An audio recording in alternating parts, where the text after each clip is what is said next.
Kipp, what's up, man? Good to see you. Merry Christmas. You too. Are we allowed to say that anymore? I thought you had to say happy holidays. I'm going to say it. Yeah. That's politically incorrect, Kipp. Come on now, man. You need to be more sensitive. Yeah. We need to just be more politically correct so we get more followers and we don't offend anybody. I mean, it's just, I don't know. It's so funny to me. Like, I kind of think that I'm Christian, right? You're Christian. Yeah. And so when somebody says Merry Christmas, I'm obviously not offended by that. I'm really trying to put myself into somebody else's shoes who isn't Christian, or maybe they're Jewish or Muslim or any other religion. And if somebody said Merry Christmas to me, I think I would just say, I would either say Merry Christmas back, or I would say thank you. Yeah. Or I'd say, like, that's it. Yeah. Like, that's it. Like, I don't think I would get offended about that, but maybe, I don't know. Maybe people aren't. Maybe it's just blown out of proportion, but it seems like people get upset. I actually walked into the local hardware store a couple of days ago. This was last week.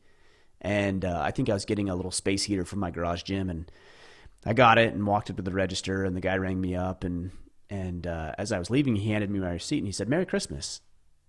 I was both shocked and pleasantly surprised that a company actually had the balls to just say Merry Christmas instead of pandering to everybody and trying not to, rock the boat or make anybody feel bad. He looked me straight in the eye and said, Merry Christmas. And I was like, Merry Christmas. Thank you. And I thought, I'm going to spend more money at this store.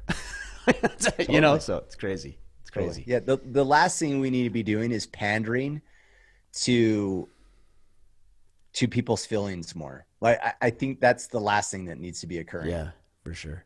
Well, I kind of liken it to the same thing of, have a good day. And if I was having a bad day, I wouldn't be offended by that. I'd be like, oh, thank you. Even if I was having a bad day and I was pissed and somebody said, have a nice day, I'd be like, thank you. Yeah. I wouldn't take offense. I wouldn't feel slighted. And yet so many people, that's the same thing as Merry Christmas. It's just a nice greeting. That's all it is. Yeah. Don't read into it. Like, it's just somebody trying to be friendly and nice. Just say thank you. Even if you don't believe in Christmas, it's fine. Yeah. Well, it's just like what we were talking about before we hit record, right? If you're offended, that's a mindset problem. Yeah, for sure. So fix your mindset. Instead of walking around going, hey, everyone needs to pander so my mindset doesn't piss me off anymore. It's like, no, you're going to be pissed off anyway. Those are all stories you're telling yourself. You're walking around being offended all the time. It doesn't matter what people say. Yeah. Right. If you're offended, correct your mindset. It's that thing of, nobody can offend you. You actually have to choose. You have to receive it. You have to decide to be offended. Like, totally. Kip, there's nothing you could say that would offend me. Now, there's some things that you could say that weren't, respect. Like, there's a lot that you, but yeah, I ultimately have to accept it. That might trigger you. Yeah, yes. That might trigger you, but it's still your choice. Right. I ultimately have to accept it and decide to be offended by the words. They're not even words. They're just noises our bodies make. Yeah. That's all they are. Yeah. And then we attach meaning to them collectively, right? We decide that this word means this thing.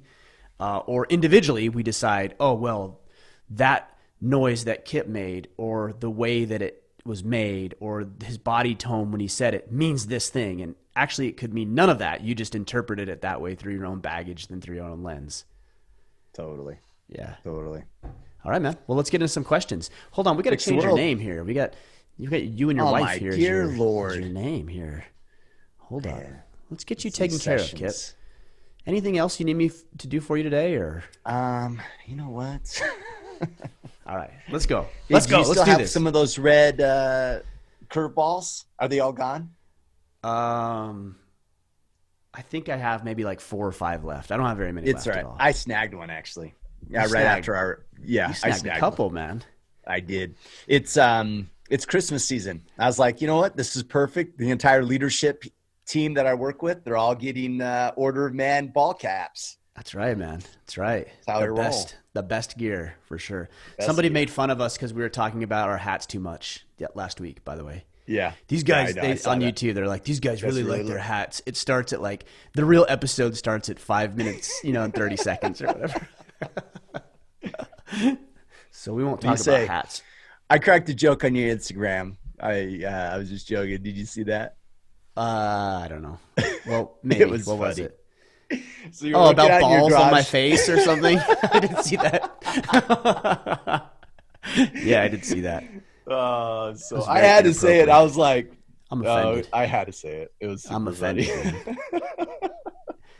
Yeah, that could go in 1,000 different directions that actually I'm just not willing to go right now. So thank Copy. you. All right. Thank you for making light of my training session. I appreciate that.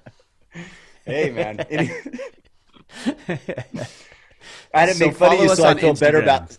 Yeah, follow Ryan on Instagram. I had to say something, so I felt justified in sitting on my couch doing nothing yesterday. Exactly. So. I'll tell you what, man, it was cold out there last night. It was like, I think it was 18, 19 degrees, somewhere in there. And it was so cold. But me and my son were both out there, my oldest. It was awesome. Yeah. There's just something about being out there. It's dark. It's not well lit. It's cold. And every time you pick up a bar or the dumbbell or the hollow balls, a.k.a. center mass bells, which is what they're really called. I call them hollow balls.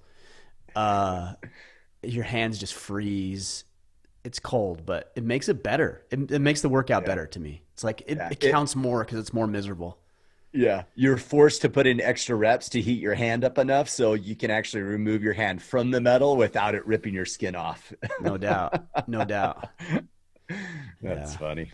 No, that was good. We have a good time. Cool. All right, Matt. So we got questions from the Iron Council today. Yep. To learn more about the Iron Council, go to orderofman.com/Iron Council. Our first question, Phil Durner, team lead, I believe, within the IC. He says, how much leeway do you give yourself on your battle plans through the days, weeks, and month of the holiday season in terms of balancing meaningful work and the demand for increased family time? Family time should actually be part of your battle plan. Like, your battle plan isn't one-dimensional. Yeah. Like, I'm going to work, I'm going to make this much money, I'm going to put in these many hours. Okay, that's 25% of your battle plan. What about the other 75%? So how much leeway do I give myself? None? Zero? None. Yeah. Because family time is built into it. Personal time is built into it. Money and finance is built into it. Physical fitness is built into it. So it's a well-rounded plan. Can you imagine going into battle and you just are so hyper-focused on one element of that battle, and then you forget your flanks and you forget your to cover your six, like you forget all of these other dynamics that could potentially happen, but you think it's a good battle plan because you know how to advance on the enemy? Like, that's good, that's important. It's only part of it. So I don't give myself any leeway during the Christmas. I don't give myself any leeway on the weekends. It's all built into the plan. So relaxing, recovering, recharging, all of that is built into it. Spending time with family, being engaged with the community, giving back, serving, it's all built into the plan. And it's a well-rounded approach as opposed to a singular one-dimensional approach. So as an example, you have a morning workout that's, hour and a half, and family's in town. And your day's going to be packed with family events and other things. How do you handle that workout? Just go work out. Most of your family's going to be sleeping anyways. That's true. Or wake out, or you'd even wake up early if you needed to, right? Like you would adjust your schedule. Like, hey, I'm going to go to the gym earlier. If I had my family over, 90% of them would be sleeping in and thinking that this was a time to relax. And who am I to judge? Like, they can do what they want. Yeah. But I'm going to go do my workout, or I'm going to go to jiu-jitsu. We had family members over here. We had my wife's sister about 3 weeks ago over. It didn't change my schedule. I guess still went to jiu-jitsu. I still trained. I still did my work. Now, I adjusted them, right? I changed the time, or I did this a little differently because we're going to go to dinner one night or do this activity one evening or one morning. So you change it, you adjust, but everything still gets accomplished. That's not an excuse not to get it done. Or invite your family. Like, if I had all my family over, or my wife's family, like my brothers-in-law, I think is how it's said. If I invited them to go train, like, a couple of them would take me up on that offer and go do it. And we'd go do it together. We'd have a good time. It'd be fine. So totally. Go get it done. Yeah, I love that. In fact, we numerous times when we go to the lake during the summer, and I didn't want to miss a workout, neither did Asia. So we brought our resistance bands. We set up stations across the grass. We woke up all the kids, and they're like, all right, before breakfast, we're working out. Yeah. And we just made all these kids, all our cousins and, nieces and nephews, and did a massive family workout together. And it was Were fun. they better It was off? better. Oh yeah, they were. Yeah. Of course. Better for everybody. Yeah. Love it. I just got a memory pop up on Facebook today. 3 years ago, I was with my family in Hawaii for Christmas. It's either 2 or 3 years ago. And Big Island. so we were on the Big Right. Island. So we were there for about 3.5 weeks. Like we just spent all the holidays, Christmas, New Year's, we spent it all out there. And the memory that popped up on my feed was me doing 100 burpees for time. Because I still wanted to get my workouts in, but I didn't have the gym or I didn't have access to the things that I had at the time. So you just make do and you do 100 burpees for time. And it took me, 10 minutes or whatever it was, maybe a little longer, 10, 11 minutes, somewhere in there. And you're done. Like no leeway, just adjust where you need to. Yeah. Love it. All right. Rob Phipps, how do you deal with feelings of being stuck in almost codependence when your significant other is way more worried about COVID than you are? Therefore, it puts limitations on the activities you can do because you end up triggering their fears and increasing their exposure level past what they are comfortable with. An example of that would be Brazilian Jiu-Jitsu, for instance. This is a great question, by the way. This is a really good question. Yeah, because I know a lot of guys are in this boat. It'd be easy to say, well, you just go do it, right? But obviously she has a say in the matter, and you agreed at some point to band with her and to take her perspective and feelings and desires into consideration. That's why you guys were married. Yeah. So I would have some serious talks about the boundaries that both you and her have. And then I would set some, I would compromise, I'd come to some middle ground on some of these things. So there would be some sacrifices that I would make because I respect and honor her. Truthfully, Yeah. I respect and honor her. So if she doesn't want me to do that, within reason and within our boundaries and the things that we've discussed, I would honor that commitment. And I would expect her to do the same thing. So if she doesn't want me to train jujitsu, I'm trying to think about that example specifically. Screw that. I mean, if she was adamant about it, what I might do is I might say, well, what if I trained, with these 2 to 3 guys who I knew were local and they weren't traveling a lot and they were here and they were concerned about this as well. And so I might find a couple of training partners where she felt comfortable with that. But I don't think I would shut it down altogether. I would just come up with some compromises. I mean, that's a tough one, man. That really is a tough question. My wife and I are actually pretty much on the same page when it comes to COVID, so that's good.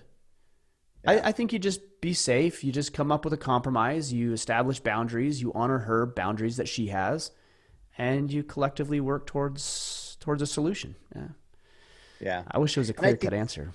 Well, and I think that's made possible, right? Because you and your wife are not, I mean, you're realizing you have some humanity, right? So you're like being thoughtful of her considerations. You understand maybe her considerations. She's understanding yours. Like you guys are just, does it make sense? Like you're limited to the quick judgments that we might all of a sudden have in certain circumstances. You're like, she's wrong, I'm right. Well, let go of that idea and just maybe consider the idea that where is her concerns coming from? Is it coming from a place of caring? Yeah, sure. Okay, well, you can't get mad at that. Right. So now have a conversation with that in mind versus just shutting off things because it's right or wrong.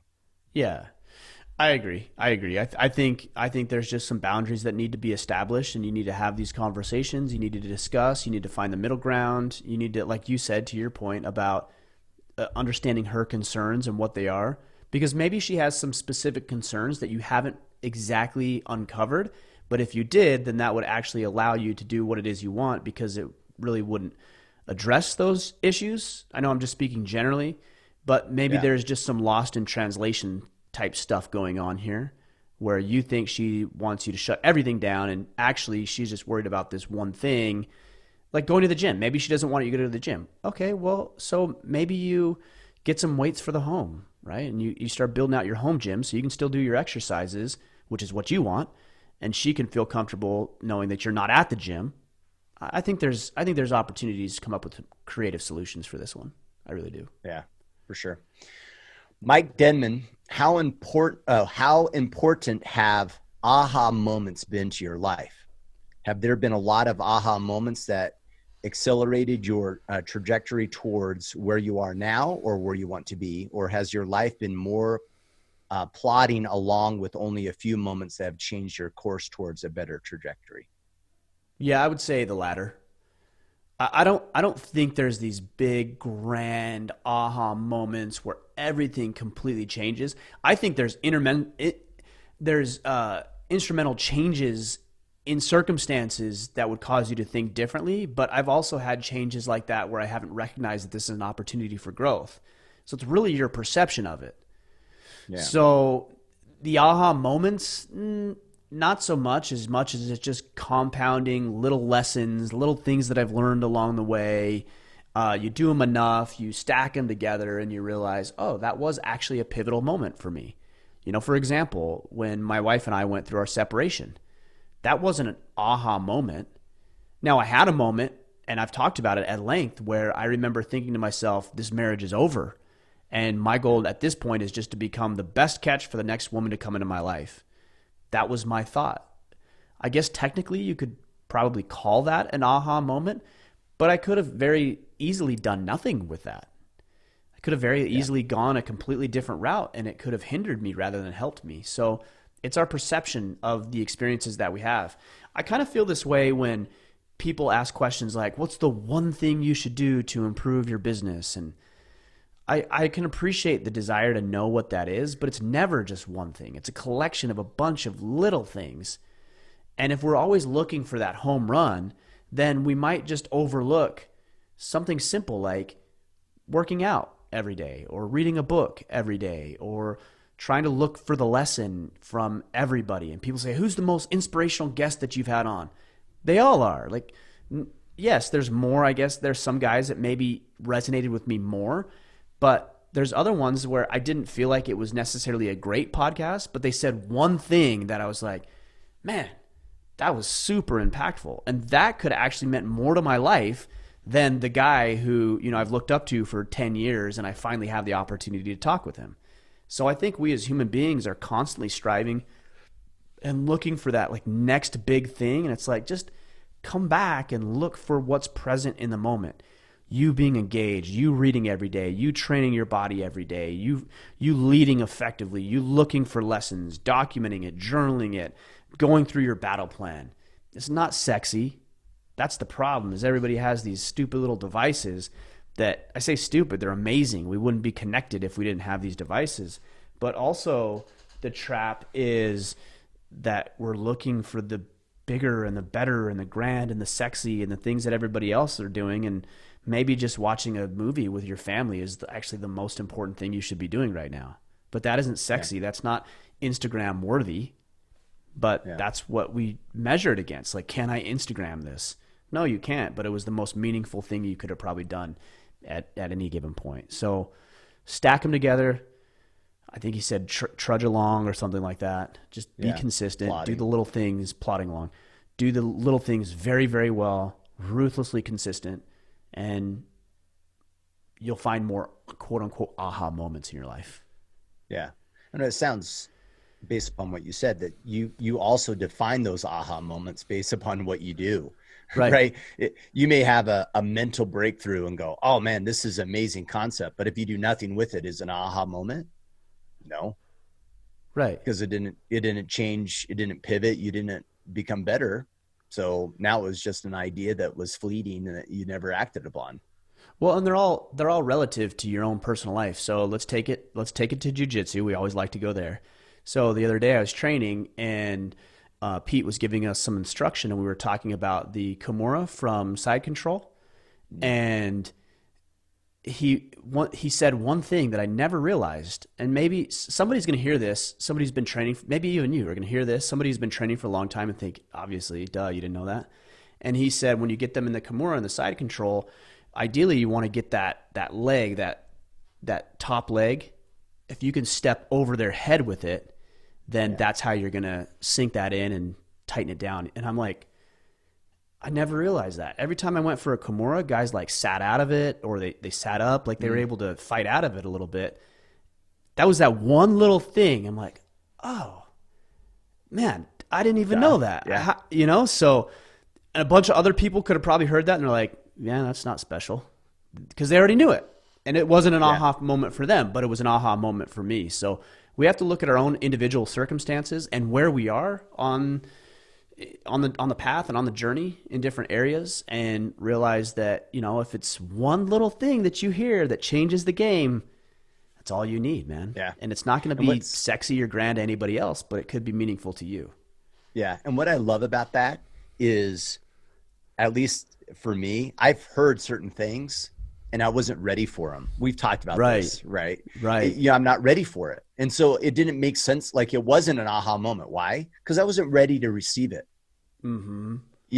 Like I remember I was down in Phoenix training with Megaton Diaz, and we were going over a Kimura just because this is on my mind. And he was like, make sure that it's in a 90-degree, not here, 90 degree, exactly 90 degrees.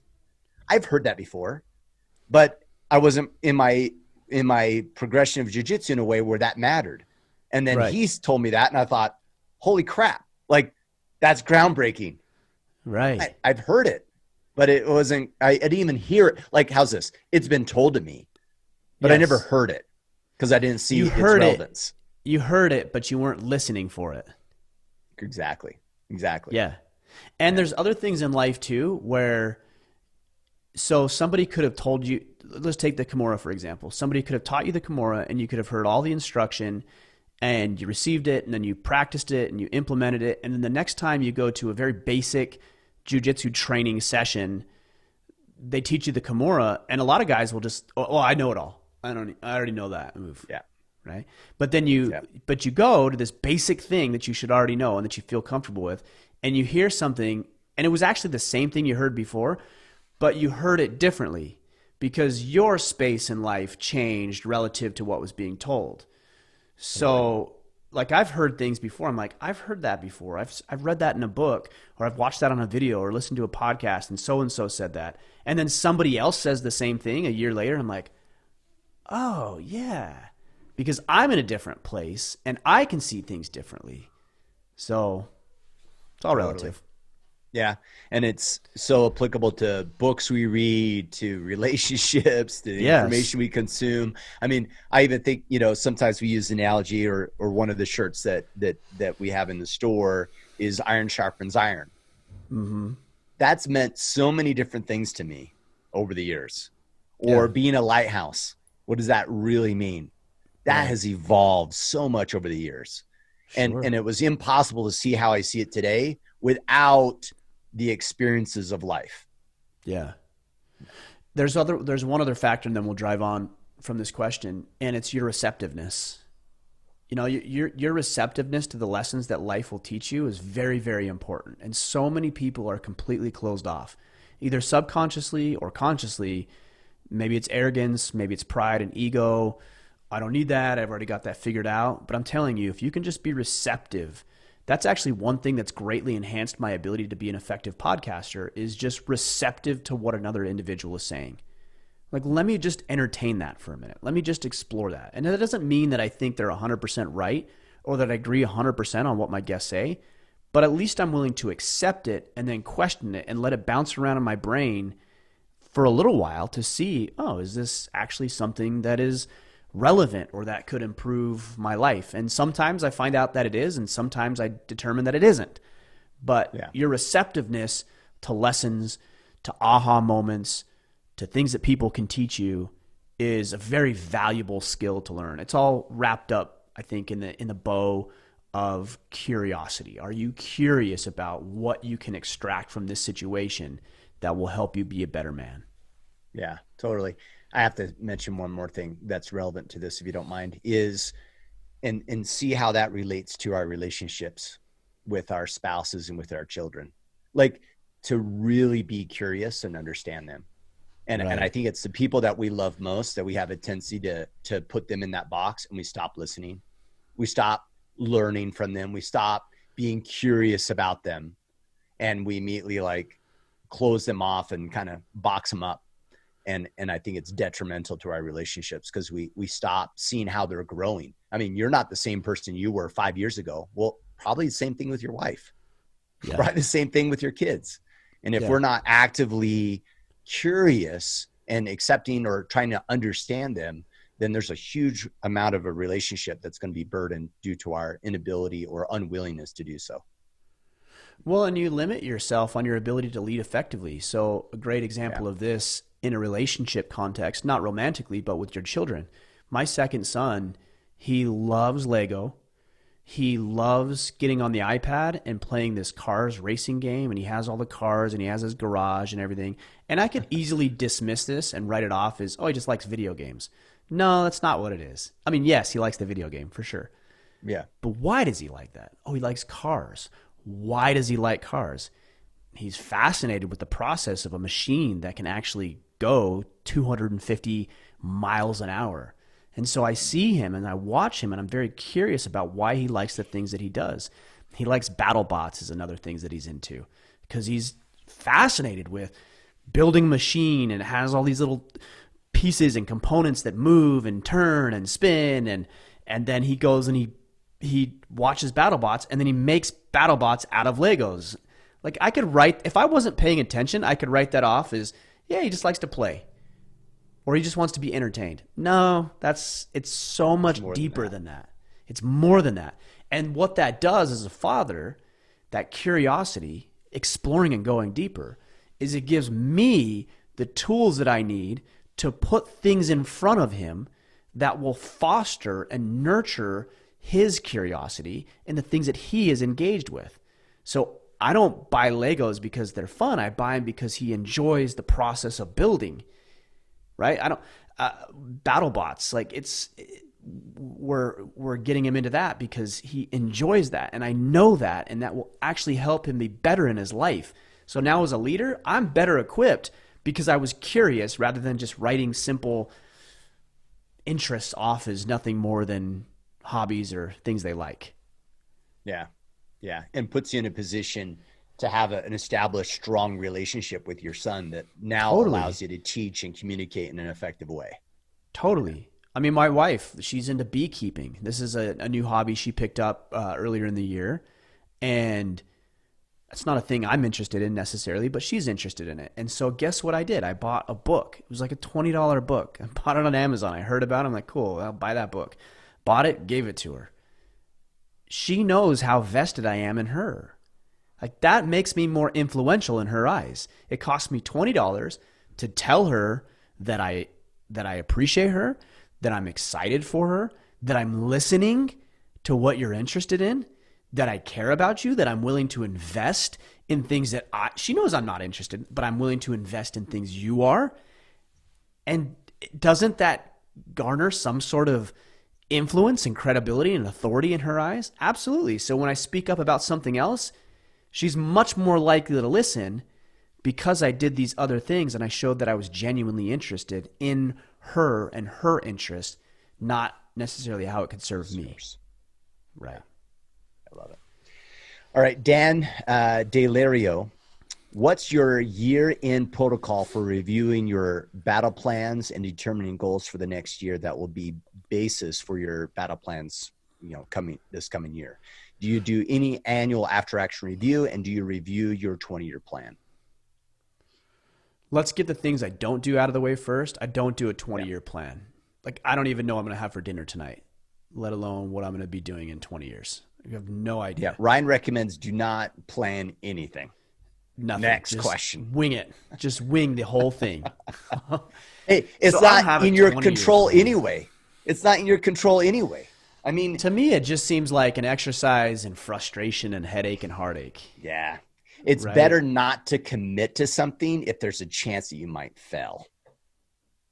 That's the approach I take. I don't know about that, but I don't have a 20-year plan because if people do you ask do a me, 5-year? No, 5, not 3? really. No, you don't even do those? Okay. No, because I'm not going to say there's not value in it, but I don't know what 3 years is going to be like. Like people ask me all the time, what's your goal for Order of Man? I don't know. I mean, I have goals. Like I want to reach this many downloads and I want to have this many men in the Iron Council and I want to have these many people listening to what we're doing and I want to sell these many shirts or hats. Like I have those tangible set in stone goals. Yeah. But I don't have like, what's the ultimate direction? I don't know. Because there might be something next year that happens in my life internally or externally where I'm like, I'm not even interested in Order of Man anymore. Because I'm on to, I don't foresee that happening, but I don't know. Yeah. I don't know. And there might be something I'm more interested in. So I've got a vision for where I want my life to be. We talk a lot about vision. I have a vision for the kind of man that I want to be.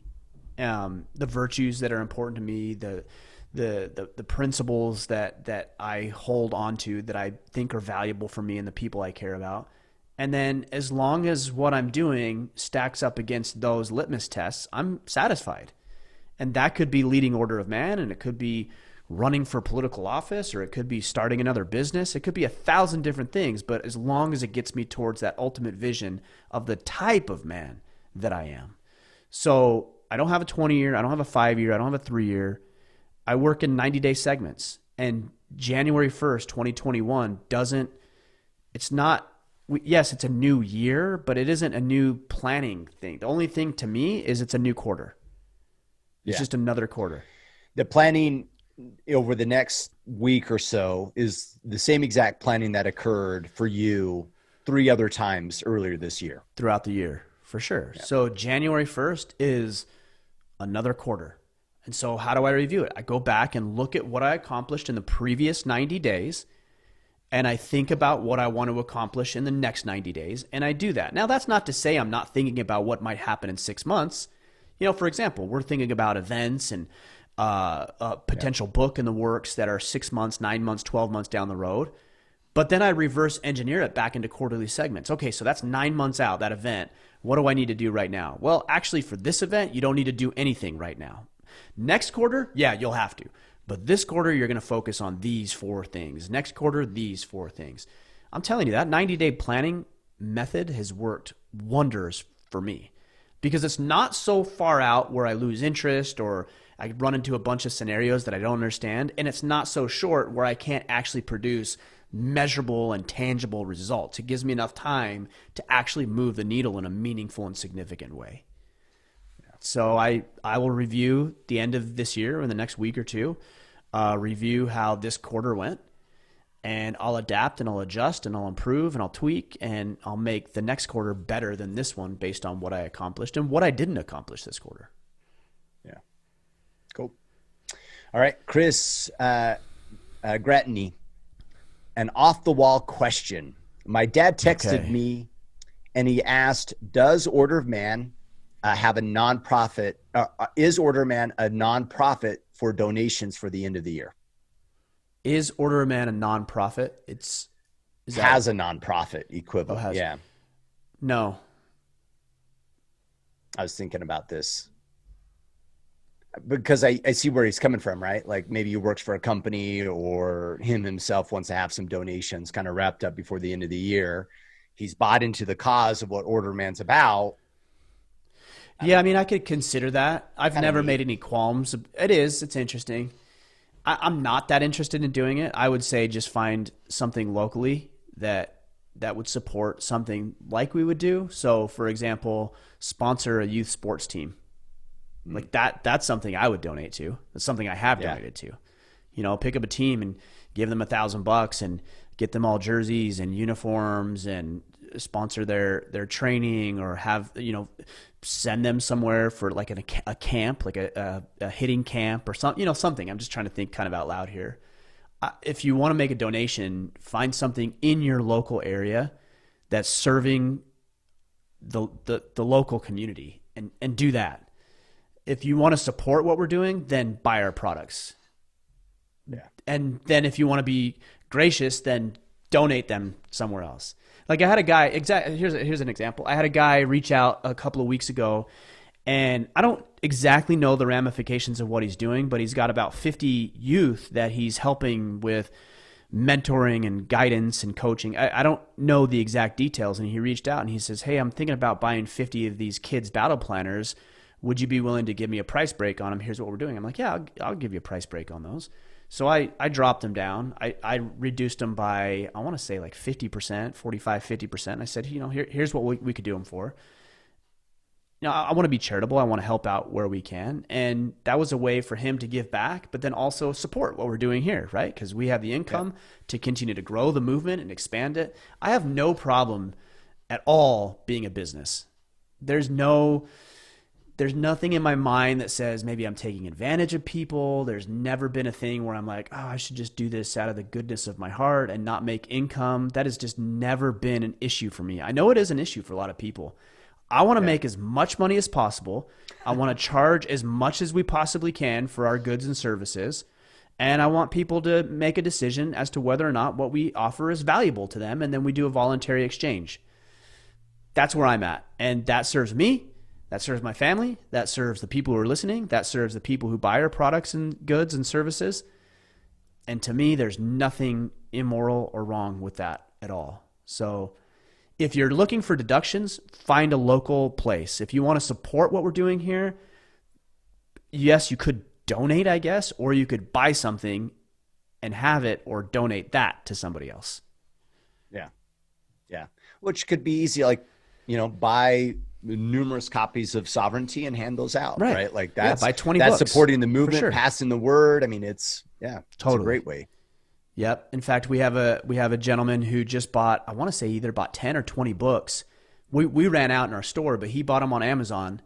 And I said, if you buy them and have them shipped to me, I will sign all of them and I will mail them back to you. I at my cost, like I'll just mail them back to you. I'll eat the shipping and then you'll have the copies. So I think those should be here in the next couple of days and I'll sign them. And that's a good way. That's valuable to everybody. It serves everyone involved. Yeah. You guys looking for books? It sounds like books are sold out, but other equipment, that's store.orderofman.com. Yeah. All right. James Sherman. I am finally about to move out on my own as a single father. I will be across the country from any family or support network, which I am ready to take on. My daughter may take this harder. She's 3 and she is very connected to her grandparents and uncles. How was moving across the country with your kids? Is there any wisdom you can offer to make this transition easier for my daughter being away from family besides Zoom? Yeah, I think maybe kids are resilient. A 3-year-olds are resilient. I can even remember this. Yeah. I mean, she's going to miss talking with her grandparents, of course, or seeing them, but they're way more resilient than I think you're letting on here or assuming they will be. I've got a 12-year-old, a 9-year-old, a 6-year-old, and a 4-year-old. And yeah, they miss their friends, but so what? Like the things that we've been doing, and we've been doing it together, and we've been having fun, and we've been keeping them engaged, and we've, to our point earlier, been curious about what they're interested in so we can navigate them towards what they'd be interested in. It's just less and less relevant. So I don't think this is an issue. I'm really trying not to be dismissive of your concerns because I know how concerning that can be. But I think you're reading into it. I think you're maybe blowing it up a little bit more than it will be. I don't know if you have other kids, but it's going to be good. It's going to be good. Like, you're obviously aware of it. You obviously want to make sure your daughter or your kids are taken care of, that their needs are met. You're good, man. You're good. Have a plan. Roll with the punches that'll happen. Be engaged. Be present. Be curious about what they're interested in. Navigate those waters for them. All is good. I promise. All is good. It's going to be okay. It really is. All right. Philip Capadora. Given the condition of our educational system, do you hold on, Kipp? I got to go back to something. I got to go back. I'm sorry. I don't want to interrupt you, but I want to go back to this because I'm just trying to think of his position. It's a scary thing, right? It's there's a lot of risk in this, and I think what people will do is they'll assume, men, I think high achieving men generally will do this, is they assume that if they're not like hyper proactive towards the thing, then they're not moving the needle. So, for example, I've really been on making sure that I get my diet and my nutrition and my fitness locked in. The problem that I've been having is that I can't work out 10 hours a day. I can work out an hour a day. And then when I eat, I eat healthy and I drink water, but that's like 3 times a day. So the rest of the day, the other 8 hours of the day, I feel like I'm not doing anything. I feel like I'm not actually moving the needle. Like, I got to be working out. I got to be doing this. No, you actually don't need to be doing that. Sometimes you just doing other things is the right course of action. It's prudent. And so I think this might be what he's running against right now. You know, where it's like, well, I got to be doing, I mean, there has to be something. There has to be a plan. Like, there has to be strategy. There has to be tips and insights and all this stuff. Like, there has to be something. Sometimes there just isn't something. And that's okay. Every minute doesn't need to be planned out. Every strategy doesn't need to be considered. Sometimes it's just you being present. And, you know, like your daughter wants to do a puzzle, so do a puzzle. And you might not feel like, oh, I'm being a good dad and I'm engaged in her education. I'm moving her on the right track. It's a freaking puzzle. She just wants you to be there and play with her. That's it. My daughter the other day, I was walking by and she said, hey, Dad, I like this song. And she had this song on. And I said, yeah, it's a good song. It probably wasn't a good song, but I said, that's good. You like it. And she's like, will you dance with me? And my knee-jerk reaction was like, I don't want to dance. I got work to do. I got things to do. I want to dance. And I almost said no, and I was like, no, you know what? She wants me to dance. So let's dance. So we danced in a room for 8 minutes. And I'm like, all right, thanks for the dance. And I went about my day, and her life was enriched, and my life was enriched. And it wasn't like in the strategy necessarily, but it was good. I think that's what he's running against right here. Yeah. All right. Philip Capadora, given the condition of our educational system, do you think that the financial success in today's workplace is or will be higher for women since they score higher in English, math, and sciences on average before graduating high school than men do? If so, how can boys be educated more effectively to ensure being the chief provider to their marriages and community? Well, I don't know if I don't know the data on that. I don't know. I mean, maybe that's true. Maybe it isn't as far as scoring higher on tests or whatever, but I actually don't think that's necessarily the greatest indicator of wealth and income and financial prosperity. I mean, I think maybe that's becoming less and less relevant. Like, I'm not the smartest person in the room. I have a high school degree. I went to half a semester of college before I dropped out and lost my academic scholarship. Like, I'm an intelligent person, but I didn't score any better than anybody else on any math test or aptitude test. You know, like the military ASVAB test got me to the point where I'm like, okay, that job looks good, but it wasn't like genius level. So I'm not sure your grades are a great indicator of what you're going to do financially. I think there's a lot more to it. Yes, intelligence is certainly an indicator, but we also know that delayed gratification is a great indicator of ultimate success, and grit and creativity and so many things that can't necessarily be quantified very easily like a test score can.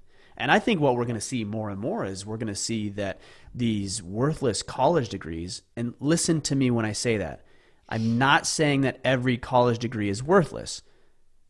Okay, that's not what I'm saying. What I'm saying is that there are some college degrees that are worthless, not all of them. So if you have to go to 10 years of college to be a doctor, I understand, and I think you should do that. Or a lawyer, or a scientist, or a mathematician, or whatever. If the degree, or if the job requires it, then go that route. But there's no course or degree that I could have taken that would have helped me be a better podcaster necessarily. You know, like where's the podcasting bachelor's degree? I don't, maybe there is one. I don't think there's one. Now, certainly there's things I could have learned that would help me, but I could have learned that somewhere else too. So how do we teach boys? See, the school system, read a couple of books, and I know you're familiar with this. The Boy Crisis by Dr. Warren Farrell. Why Gender Matters by Dr. Leonard Sachs. Boys Adrift, also by Dr. Leonard Sachs. Those are 3 books that would be very good. And the assertion they make in those books is that this part of it anyways, is that the school system is stacked against young men. That it's not conducive to the way that young men learn. And that's why we are seeing women who are going to do better in these environments, because it's catered to their learning style. But a boy, generally speaking, needs to go out and he needs to be involved in experiential learning. So I think What would be significantly more valuable, generally for men, is apprentice type programs where you go work with an electrician and he teaches you on the job training. You go work with and do an internship with these businesses and careers that you're interested in, and you're learning and you're earning while you're gaining the experience to improve your skill set. That's where we need to take a lot of this, is we need to realize that this college way of doing things isn't always the most conducive for people generally. And we need to look at individually how we can learn, how we do learn, what's going to be applicable, what information actually needs to be learned, how we can experience it while we're learning instead of just reading, a textbook. And we need to reconsider the education system. So generally speaking, what is it for I don't think women are going to be teed up anymore for success. I think the people who are going to be successful are the creative ones, the ones who are looking for outlets, the ones who work hard, the ones that are able to delay gratification. Male or female, doesn't matter. That could be any of us. Doesn't matter, yeah. It doesn't. So now if you want to be a doctor, yeah, you're going to need to fit into that mold of things. But if you want to own a business like we're doing here or any number of things, then, maybe an alternate way of learning is going to be something that would actually be good for you. And that requires a lot of experiential learning. Yeah, so true. Well, and it's your example of a doctor. I mean, just even getting the degree doesn't necessarily mean anything, right? Like those are nice, but you might need that degree, but you still have to work. You still have to have, of course, all these other capabilities that delayed gratification. Education. Yeah. I mean, think about a doctor that goes to school for 10 years. If that's not delayed gratification, I don't know what is. Yeah. And they're racking up, $500,000 in student loan debts, hoping and praying that at one point, at someday, this will pay off. That's a lot of risk. Yeah. That's a healthy dose of risk. That's also a healthy dose of believing in yourself. Holy cow. Yeah. And motivation, so there's more than just the education. Sure to pay it off. Yeah. Yeah. There's more than just the knowledge. Yeah. All right. Blake Gann, what tools or techniques do you use or suggest for managing your time? I really only use 2 tools for managing my time. I use my daily battle planner. So in there, I list out everything I need to get done for the day. And then I put a diagonal line in it when I start it. And then I exit out when I finish it. When you're done. And then if I have something that wasn't finished, that was either started or even not started for a day that I didn't get done by that day, I roll it over to the next day. And in this, it's a weekly planner, so it just stays on there. And then I have my schedule for certain things, whether it's training or working out or activities, date nights with my wife, things like that. And I just use Google Calendar for that. That's it. That's all I use. And then I guess my mindset is get your shit done. Yeah. Like you've got stuff to do. Get it done. So those are the 3 things. You can plan all you want. Yeah, you can plan all you want, but if you're not working your plan, right, it doesn't matter. Yeah. Yeah. So so here's just to sum it all up, have like the battle planner or something like this. If it's not the battle planner, it doesn't matter, but this is a good tool. So the battle planner that lists out the tasks you need to get done. A calendar to manage your appointments. I also put my phone calls on the calendar. So if I need to call you, Kipp, for example, that wouldn't be an appointment necessarily, but I need to call Kipp to talk about X, Y, and Z. That's on the calendar. And then having the attitude of getting shit done. That's all you need. Yeah. The one thing that I do that's, you might do it actually within the planner a little bit, but it's, I do quite a bit of things around this space, but I'll give you a nugget that has found highly valuable. And I think it's for Stephen Covey did this in 7 Habits of Highly Effective People, but he would maintain what he called a master list. And what that master list is like anything that comes to mind. And this happens to me all the time where it doesn't need to get done today. I'm not sure it doesn't necessarily need to be done on Thursday or Friday, but it's something that needs to get done. And I need somewhere to document that. And so he used what he called a master list, and you would add to that master task list. And then when you do your weekly planning or your daily review, you look over that master list and go, oh, okay, is there anything in here that I can take out and assign to today or a day during the given week. And that has been highly valuable because my mind's constantly going and I get these things that I want to document, but it's not urgent enough to assign it to today. And that's been a game changer for me in the past. Yeah, that's a good point. So you remind me of one thing that I do that I had overlooked. So in my phone, I have my note planning app, and I just have different notes. So for example, I'll go through a few of them. One note is group posts. So these might be social media posts that I want to make. Maybe I think of something. I'm like, and these are ideas, like topics. Yeah, it's just ideas. Okay. You know, like for example, here's all my ideas for posts. Like, you know, as I see a billboard or have a conversation with somebody, I'm like, oh, that actually would make a very interesting thing to talk about in the Facebook group or on social media. Friday field notes. So if you listen to the podcast, you know, Friday field notes, every Friday we have a show. It's me just talking about an idea. Well, there's a list of potential ideas. It's not like I'm just pulling things out of my ass. Like, this is stuff that I've written down, I've documented. I'm like, oh, that would be interesting to talk about. What's another one here? Podcast guests, t-shirt ideas, merchandise ideas. Even things that we need to talk about on our Iron Council leadership call. I'll write them here. In fact, you and I identified something we need to address on Thursday. So I wrote it on this piece of paper because that's what I had in front of me. But this will go here, and then I'll have it documented. Yeah, so, you know, I've got monthly topics for the Iron Council. Like, I've got just list after list after list. And then as I think about things, I write them in the appropriate list. Because you're right, it's not a to-do necessarily, but it's something that at some point you'll want to address, and it's all just right here documented in one centralized location. Yeah, cool. All right, Mr. Gatchko, Chris, what are your holiday traditions? Were they passed down from generations? Did you create any specific that you hope get passed on? No, I don't really. I don't really have any traditions. He doesn't like Christmas. It usually offends him, so he skips it. Yeah.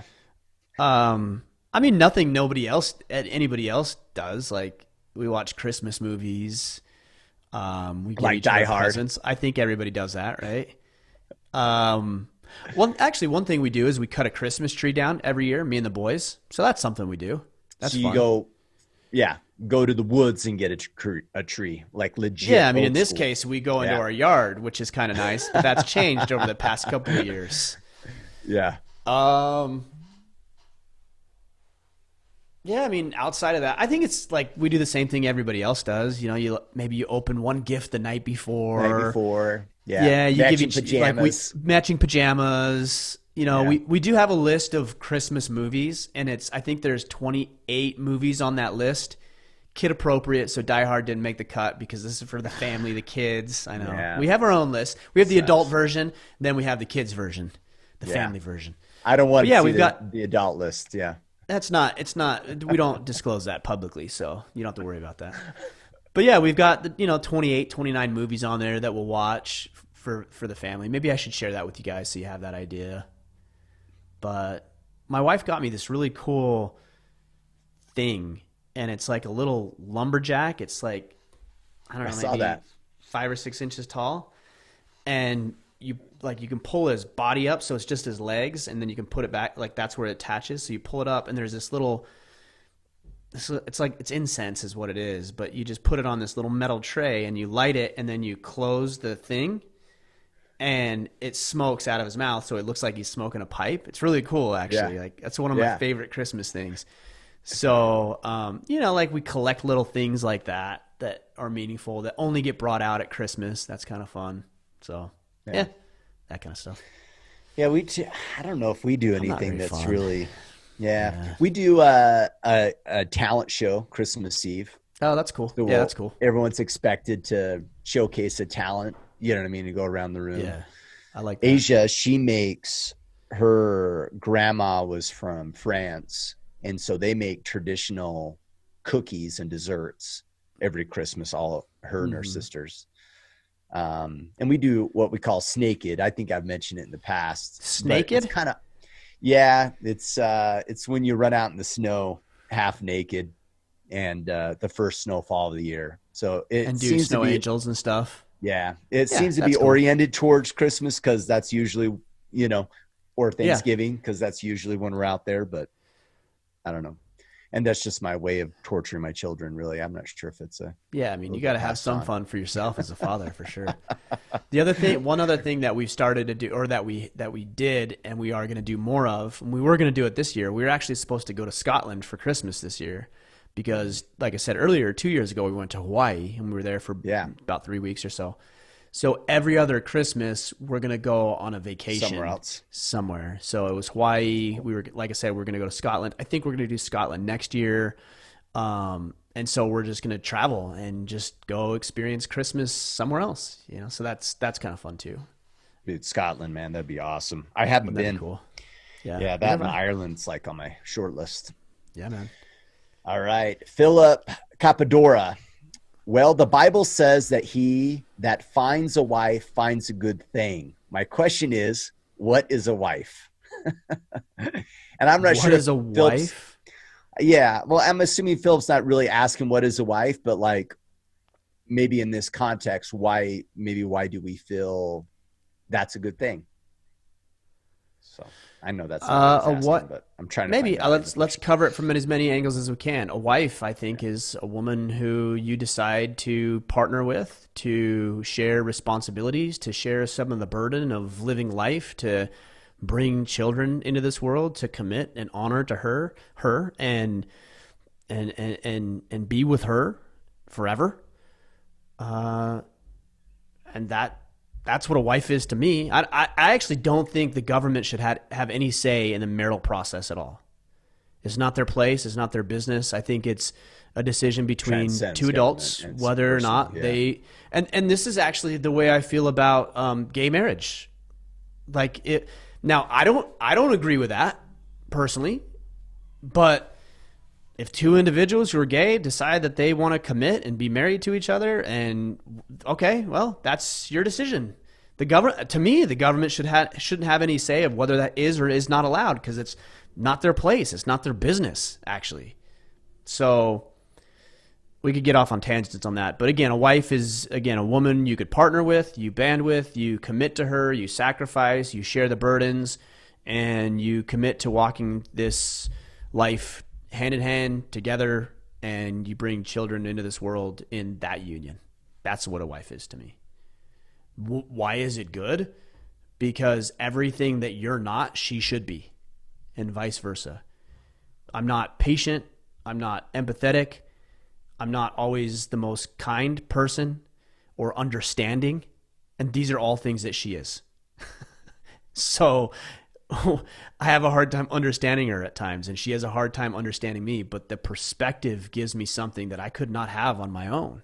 We pool our resources financially, not so much financially anymore, because we're in the position, the benefit of me providing financially for the family, but that's hers as much as it is mine, because there's other things that she brings to the equation that we've agreed upon that works well for our dynamic.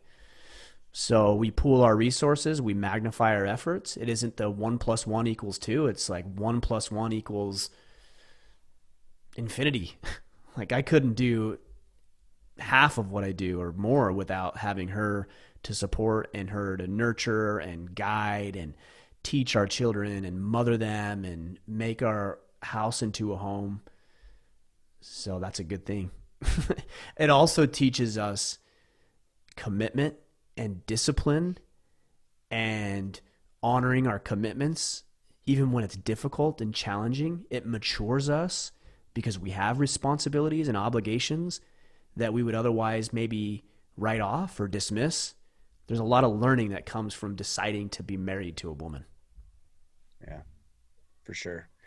One of my favorite things whenever like a young couple gets married and we're writing like one of the, congratulation cards, I always write, this will possibly be the most difficult decision and thing that you will ever do in your life.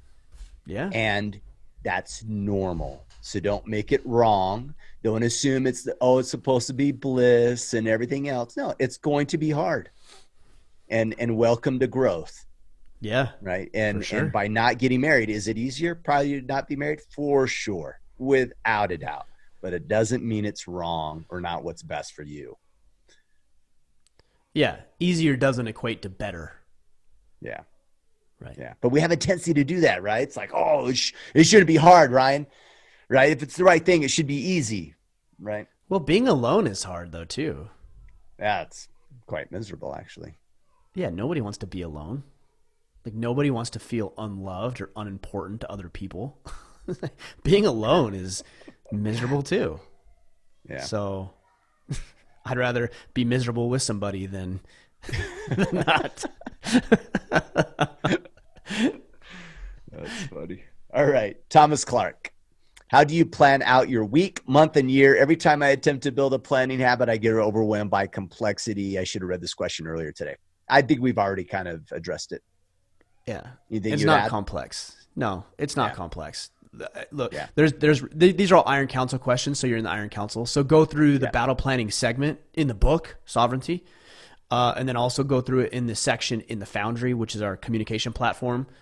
And I talked about this on Friday's call. Were you on the call last Friday? No. Okay. No, it's a pocket. Don't make it harder than it needs to be, and don't think that just because you're doing this battle plan, potentially even for the first time, that everything needs to be perfect. You're going to do this in another 90 days. So just get something down, anything that moves the needle, even if it's just a little. And then in 90 days, you get to evaluate. Some of it you probably overthought. Some of it you didn't think hard enough about. Some of it you executed well. Others you didn't. In 90 days, you're going to evaluate it and redo a plan and make it better. So you just got to start. And then if you stack 8, 12, 16 battle plans over 4 or 5 years together, you're not even going to recognize yourself in 4 to 5 years. Yeah, for sure.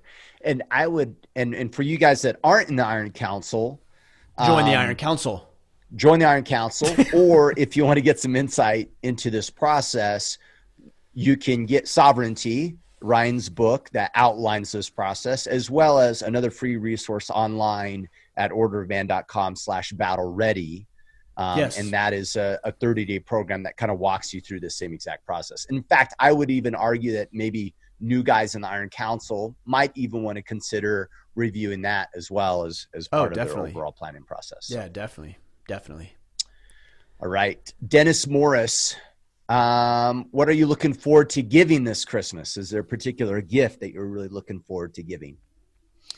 Yeah, but I can't talk about it because I haven't given it yet, and somebody might hear the podcast and then and disclose the information. Yeah, right. I thought the same thing. I actually have something. I know my wife won't listen to the podcast, so. So are you going to share or what? Yeah, I'll share. So we just completed our EMT training classes. Oh, nice. Congrats, man. Cool. Yeah, well, I haven't passed like the national test yet, so don't say congrats quite yet. I take that back. Yeah, but the class You haven't done anything. Anyway. You haven't done anything yet. Yeah. Oh man, and it's so much information. Like seriously, yes, I'm like, I don't know if I'm old or this is a lot harder than I realized. But regardless, so I actually have this slick like paramedic med pack that I bought her that that's can cool. be in the house or in her car, and it like has the legit stuff, not like a that's cool. cheap first aid kit from somewhere. Right. You know what I mean? Like has the proper equipment. So that's I'm super cool. excited That's really thoughtful. about it. Yeah. In fact, I really want it for myself. We'll Did see you buy if she two of gets them? me. No, I'm going to look at hers, and if it's really cool, I'll buy it for myself. That's the thing. Like, my wife's always like, "What do you want?" I'm like, "I already bought everything I wanted. Like, if I wanted, I just buy it." And she's like, "Yeah, but you don't leave anything for me." I'm like, "Yeah, because I don't want to wait for Christmas. I want to now." I know. Well, see, I bought a Garmin. It was on sale. Like, which one do you have? I got the Phoenix 6. Oh yeah, those are awesome. And it was on sale, like $150 off, like the first week in December. So I'm like, so I bought it, and she's like, "What? I was going to get that for you." I'm like, "Well, it was on sale, so." You said you should have done You're it. going to have to find something else. Yeah. You should have done it. There is one gift that I already gave because it was time sensitive. I gave Brecken his first rifle. So my wife saw and I that. bought him. Yeah, we bought him a You have rifle. pictures of him shooting it, right? Well, yeah. So we went out and we sighted it all in and everything, and then he shot his first deer a couple of weeks ago with it. So that was his Christmas present. He knows that. That was his Christmas present. And I said, okay, we're giving you your Christmas present early because we have a hunt coming up. And so, yeah, we gave him his first rifle, Ruger 308. So it's a sweet rifle. I was going to say, what did you end up getting? So Ruger 308. Ruger American 308. Yep. Yeah, that's a big first rifle too. Yeah, so I mean, did he have a 22 before? Oh, okay. Yeah. So his first high caliber rifle, how's that? His first real rifle. Yeah. Got it. Yeah. Okay.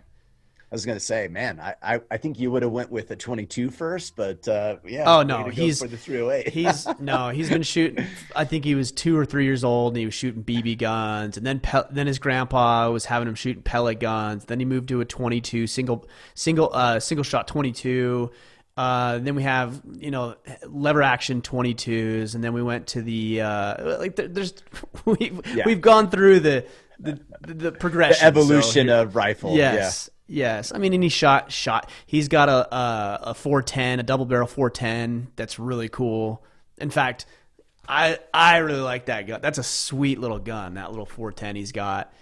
I think he shot his first turkey with I can't remember if it was with my 12 gauge or my wife's 20 gauge, but like he's been through it all. He's well versed. Yeah. I like it. All right, those are all our IC questions. You want cover a couple from the Facebook? Yeah. Do you have some pulled up? Yep, I do. Cool. I'm ready. Yeah, let's take a couple more and then we'll call it a day. All right, Christopher Benjamin, what's the best question to ask when you see someone who has lost their way on the path? And I find it interesting that Christopher asked the question that way. What's the best question to ask when you see someone who has lost their way on the path? Well, I don't know if you would ask them this question, but I would ask myself, is this person interested in finding their way? Like I would ask myself that question. Yeah. Because if somebody's lost, how do you know they're lost? You don't know. Like, you may perceive that they're lost. Maybe they're exactly where they want to be. You might not agree with that, but maybe that's exactly where they want to be. So who are you to say you're lost? Totally. So I think you need to actually identify if this person is truly lost, and you need to ask yourself, if they are and they've identified that, there's a follow-up question. Is this person willing to find themselves? Because I know there's plenty of lost people who they don't want to be there, but they're also not willing to do the work to get themselves in a different position. Yeah. Okay, now let's just assume that's important. Like, we shouldn't overlook critical. That. Yeah. Critical. Because if you just like come in and you swoop down and you try to save them, you're going to do more harm than good. So is this person lost? Do they believe they're lost? And do they want to be found? Those are questions you need to ask yourself. Yeah. Let's assume that, yes, they want to be helped. They want to be served. I would ask, what are you willing to do? Yeah. I would ask this question. What are you going to do about it? Yeah. And I would even put one more question out there is, are they willing to give up what has gotten them there? I think that's your question and mine are the same. Yeah. Well, but I do think some people would answer the question of like, yes, I'm willing to get help. But then you pose the question in a different way and say, are you willing to give up what has gotten you there? Yeah. And then the answer to that might be, no, I'm not. Right? Because we all want help, right? We all want to be rich, but we're unwilling. Once we define what it takes to get there, then we all go, okay, maybe not. Right? Yeah. Yeah, that's true. Yeah. That's a good point. Yeah, but I think the point that we're trying to get across here is, at least for me, what's always been more helpful is leading them to their own conclusions. So Kipp, if you were struggling and you reached out to me and you sent me an email or a phone call and you said, hey man, here's what I'm doing. Here's what I'm dealing with. I need to find myself. My question would legitimately be, okay, what's your plan? What are you going to do about it? I don't know. AKA, have you thought through it? Yeah. Well, and if you said, I don't know, like, I don't know what I'm going to do, say, well, okay. So when are you going to do that? What strategy are you going to use? How are you going to start thinking? What's the most important thing? What is it that you want? What is it that you're after? I'm going to ask you a bunch of questions, because there's no answer that I could give you, Kip. Like if you came to me and you said, man, I'm just really struggling. My relationship is this, and business isn't going so well. And I'm just, oh man, I just feel lost. I really need some help. And I said, here, I'm going to email you a 10-point plan, and you just follow that and you'll be good. Come on. You're not going to do that. You're not going to buy into that. You're not going to own that. You're going to create all the excuses. You're going to say, this is stupid. This doesn't work. That's what you're going to say. But if I helped you come up with your own 10-point plan, now you're bought into it. So Kip, what are you going to do? Oh man, I really think I need to start communicating more effectively with my kids. Okay. So what's your plan for doing that? I don't know. I don't either. I don't know how your kids are going to, like, what could you do? Oh, maybe we could do like a date night every week. Cool. So that's what you're going to do? Yeah. Okay, do that. Do that for 4 weeks, and then let's talk about it and see how it goes. Like, you just created that plan, not me. That's way more effective, way more powerful than me telling you what you should do. So I'm a big question asker. I think questions are they're underutilized, and they're just extremely, extremely powerful in transforming people's lives. Yeah.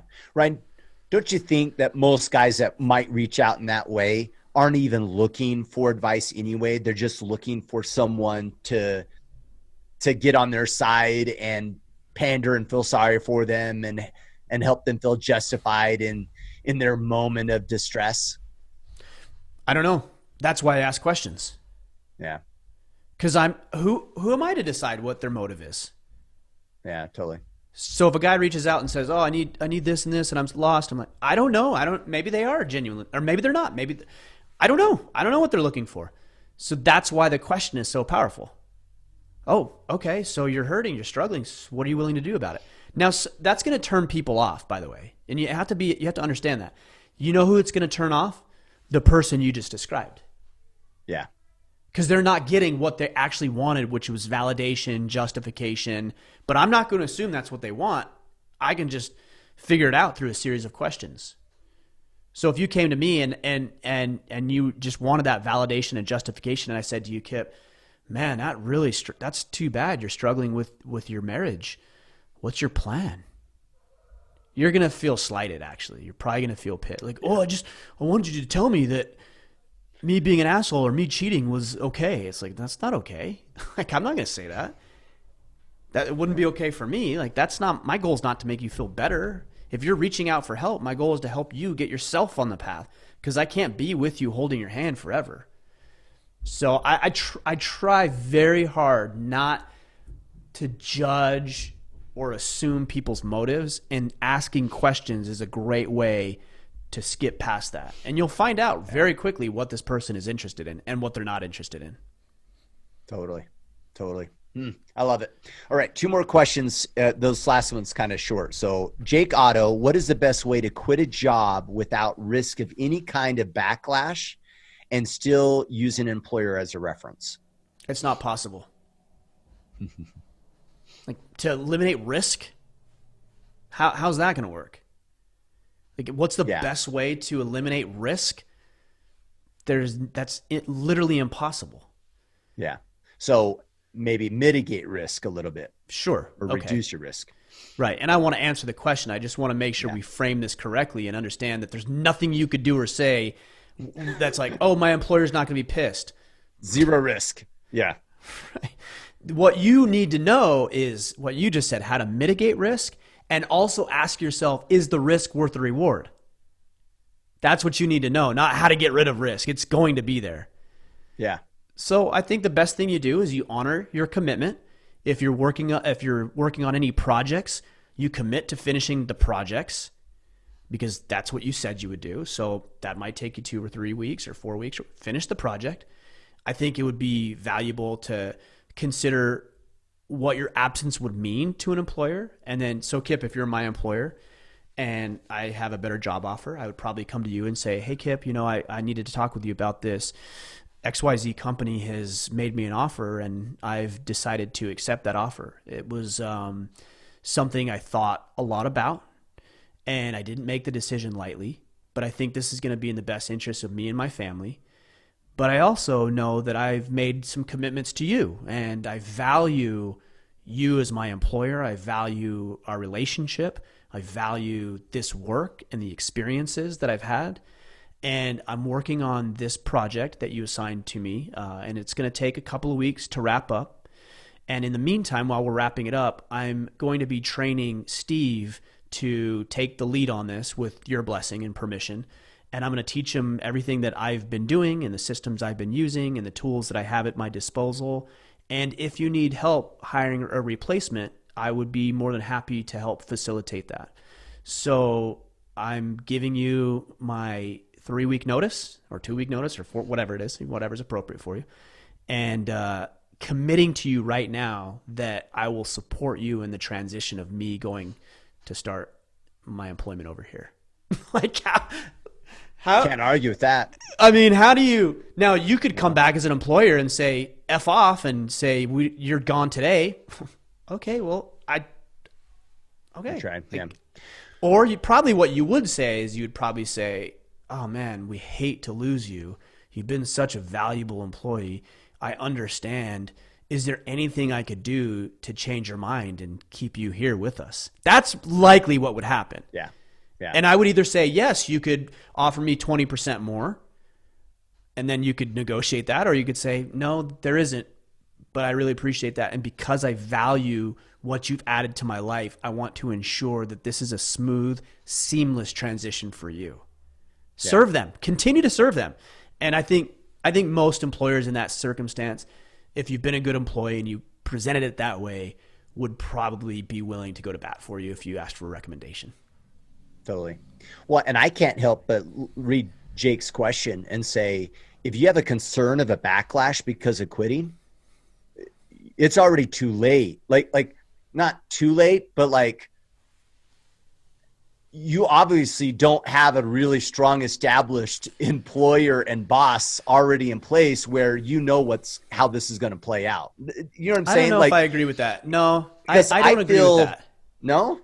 I mean, I think if you have a strong relationship, it's like, it's a given, right? Like if I have a great employee, there's not going to be a backlash with him quitting because we have an established relationship and I already feel great that he does great work and you know what I mean? And now a decision's being placed before us.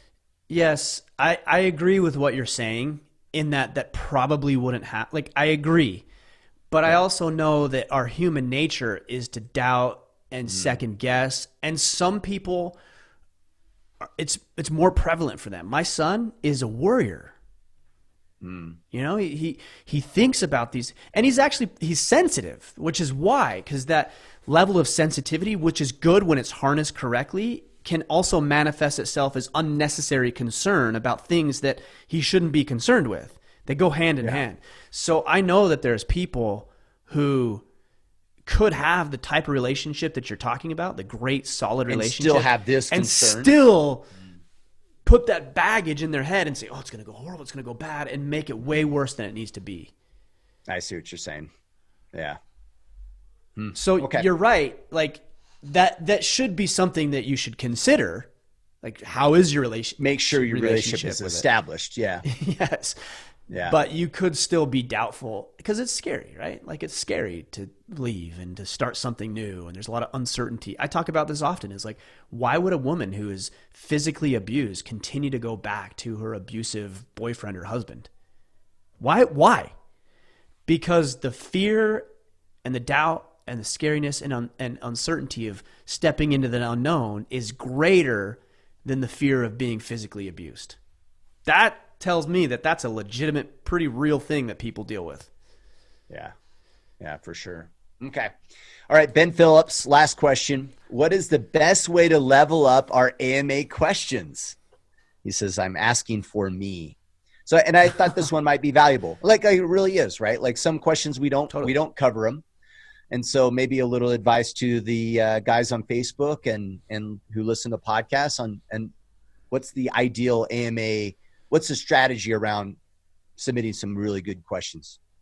Yeah. Well, number one, is it relevant to what we're doing here? So one question I get often and I don't even know the reference, but people say things like, would you rather fight 10 horse-sized ducks or one duck-sized horse, or something like that? Yeah. You know who you are if you've asked me this question. And it's probably off some movie that I'm not cool enough to have ever watched because I don't know the reference. But that's not relevant to what we're doing here. So I would say relevance is actually a really important thing. Personal situations would be a good thing too. Not like this broad, generalized hypotheticals. Yeah. Like, how do you be happy? How do you be happy? I don't know. Now, if you have a specific question about things that you're dealing with and it's relevant to what we're doing here at Order Man, it's to you, like it's a personalized thing, and then it's specific. Yeah.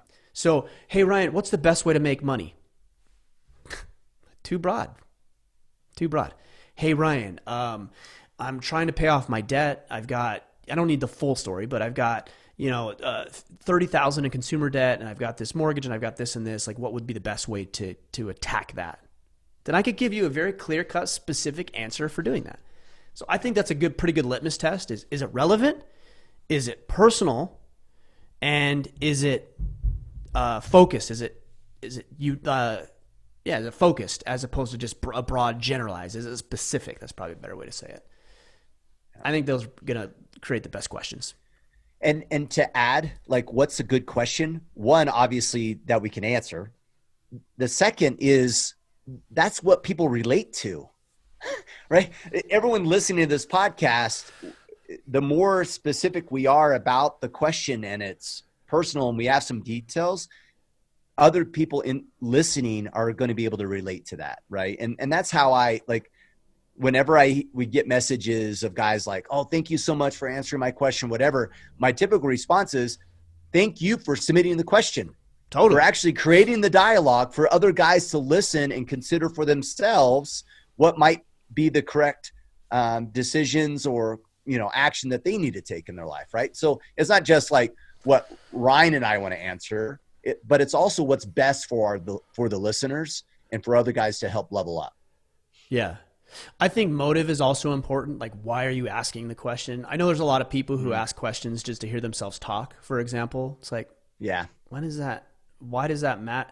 Like, ask yourself, why does this matter? Like, even if you had the answer, would that improve your life? Because I don't want to get bogged down with things that don't matter. I really don't. And it's very easy to do because they're simple and they deflect from the real issues. Why is the sky blue? I don't know, and I don't care. It's blue. It doesn't impact my life. If it was green, it wouldn't impact my life either. It would just be green, and then I would do the things that are important. I think that goes back to the relevancy thing. Like, figuring out and asking yourself, is this important? Is the answer to this question important? Because if the answer is not important, just save your breath and ask a question that is actually relevant and important and meaningful and significant to you. But we do it. I do it too. Yeah.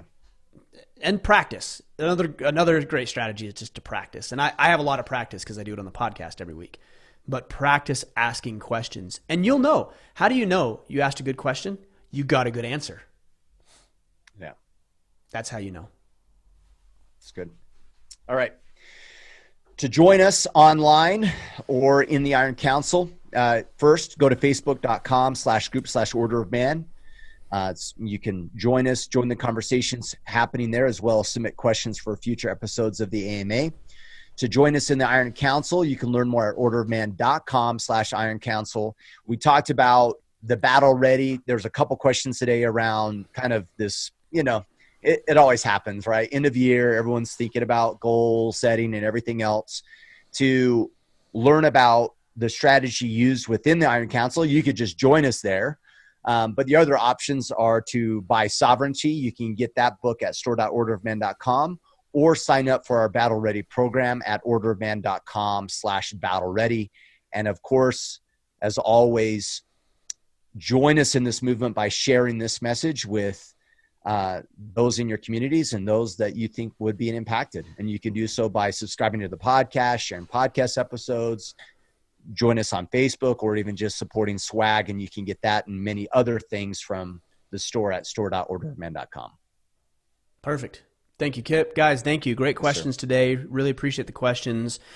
We will be back on Friday. Have a great Christmas. Christmas is on Friday, so have a great Christmas. Spend time with family and friends, and remember the reason that we do what we do and celebrate this season. Appreciate you guys. Looking forward to being back with you as we get through Christmas and New Year's and getting into an awesome 2021. So we'll see you then. Until then, get out there, take action, become the man you are meant to be.